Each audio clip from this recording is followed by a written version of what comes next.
श्री स्वामी समर्थ. सर्व आत्म्यांना माझा नमस्कार.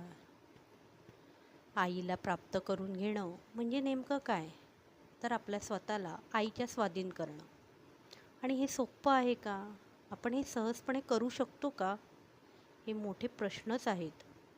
स्वाधीन करणं म्हणजे आपल्या आयुष्यात जे काही चांगले वाईट क्षण येतात ते आले काय गेले काय ह्या गोष्टीत न पडता आईला पूर्णपणे समर्पित होणं.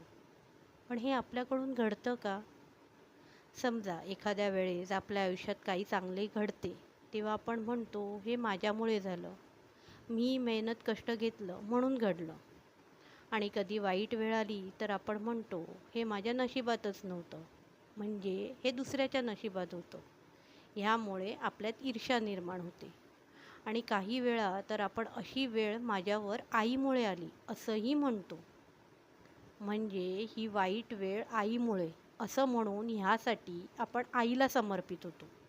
पण चांगले घडले की अहंकार आड येतो. पण आपण कोणी हे समजून घेत नाही की या दोन्ही गोष्टी आपल्या आयुष्यात आपल्या कर्मांमुळे आल्या आहेत.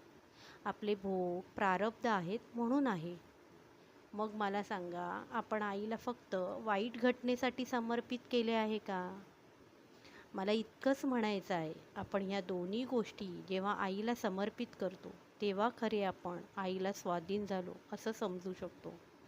जेव्हा चांगले वाईट ह्या सर्व गोष्टी आपल्या आयुष्यात घडत असतात तेव्हा जर आपण स्वतःला आईच्या नावात गुंतून ठेवलं तर मात्र काही प्रमाणात आपण आईला स्वाधीन झालेलो असतो. तेव्हा काही गोष्टी आपल्याला उलगडायला सुरुवात होते. पण हे सर्व समजून घ्यायला आपल्याला उशीर होतो. कारण मनुष्य काय करतो? जोपर्यंत अनुभव घेत नाही तोपर्यंत विश्वास ठेवत नाही आणि शेवटच्या क्षणाला पश्चाताप करतो. म्हणूनच स्वतःला सकारात्मक ऊर्जेने प्रज्वलित करा.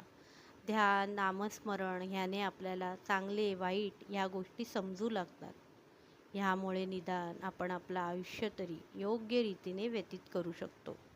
श्री स्वामी समर्थ.